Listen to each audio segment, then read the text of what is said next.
The fleet gently sways in the wake outside of the Boathouse Country Inn. It's 9 a.m. Saturday morning, early September, and the dive team meets up with Captain Wayne from Thousand Island Pleasure Diving. After setting up the gear, the team takes some time to relax on the deck of the Osprey and enjoy the beautiful weekend weather. On this trip, we are accompanied by two technical divers, Keith and Carol, who will be with us on charters the entire weekend. Bordered between the shipping channel on one side and Rock Island Lighthouse on the other, our first stop is the Vickery. The dive team plunges into the currents. The water is about 66 degrees. Elaine, our dive leader, waits for us on the mooring line so that we can descend into the depths together. The line is surprisingly long, and it winds beneath the shipping channel.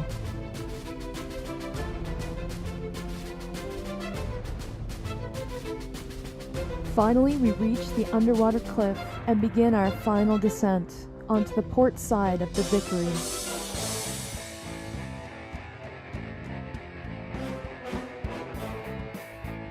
This wreck becomes alive upon approach, with different species of bass flitting in and out of every crack, and it's a pleasant surprise when Elaine directs my attention to the freshwater drums, most commonly known as sheep's head, directly off the bow.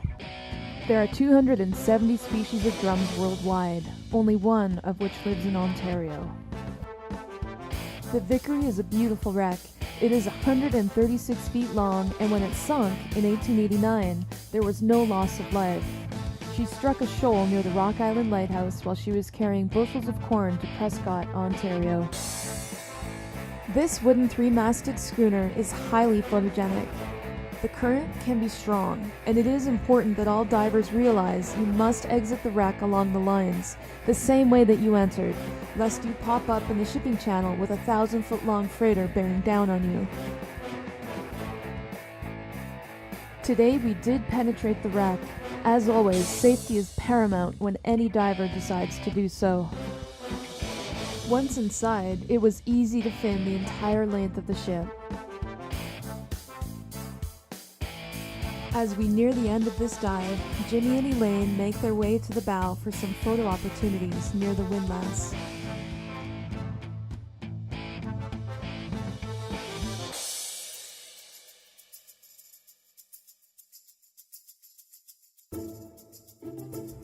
We load back onto the Osprey, and Captain Wayne tells us that he has a special surface interval planned just for us. After a bit of travel, we pull into a quiet bay where we can see swimmers off on a distant shore. Oblivious to them are what looks to be 3 fair-sized wrecks in shallow water, a perfect surface interval for snorkeling in a 12-foot deep inlet. Carol, Elaine, and I take the plunge and explore the unknown skeletons. There are no big fish to be seen, but this site is clearly a nursery for baby fish, and they stay cautiously out of our way. After over an hour, the Osprey heads further downstream, and Wayne brings our attention to the Singer Castle upon approach. This hunting lodge was built in 1905 by Commodore Frederick Gilbert Bourne. An elaborate boathouse, towers, a workshop, and a powerhouse were assembled on Dark Island. The castle also boasts underground passageways and hidden corridors. The Singer Castle is near our next dive site, the America.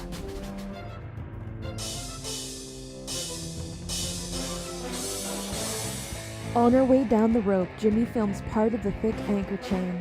Back in 1932, this steel barge was attempting to drill into the bed of the St. Lawrence. Something went wrong, and the blasted rock along the side indicates there was an explosion. The America now rests, upside down beneath the shipping channel.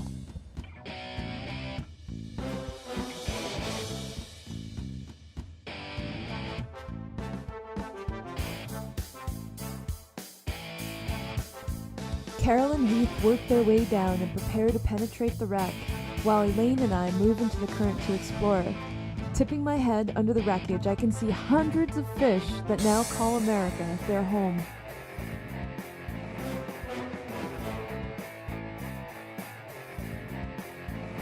There are many highlights to be enjoyed, including the machinery that lies both inside and out of the wreck. Later on, the two tech divers explained that there was a lot to see inside the America as well. Dan and Jimmy stopped for some pictures near the smaller barge at the back of the wreck. There is oil under a layer of silt around the wreck. The dive team didn't encounter any during our visit, but if you're worried about buoyancy, be sure to keep well off the bottom to avoid coming into contact with the hidden oil patches.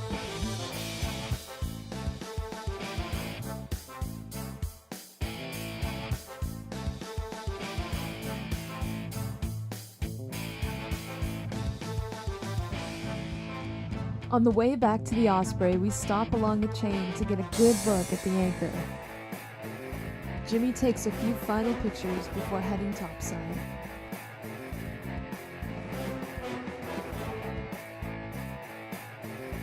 The America was a fun and interesting dive. It is full of fish and machinery to discover, and the dive team had a great time.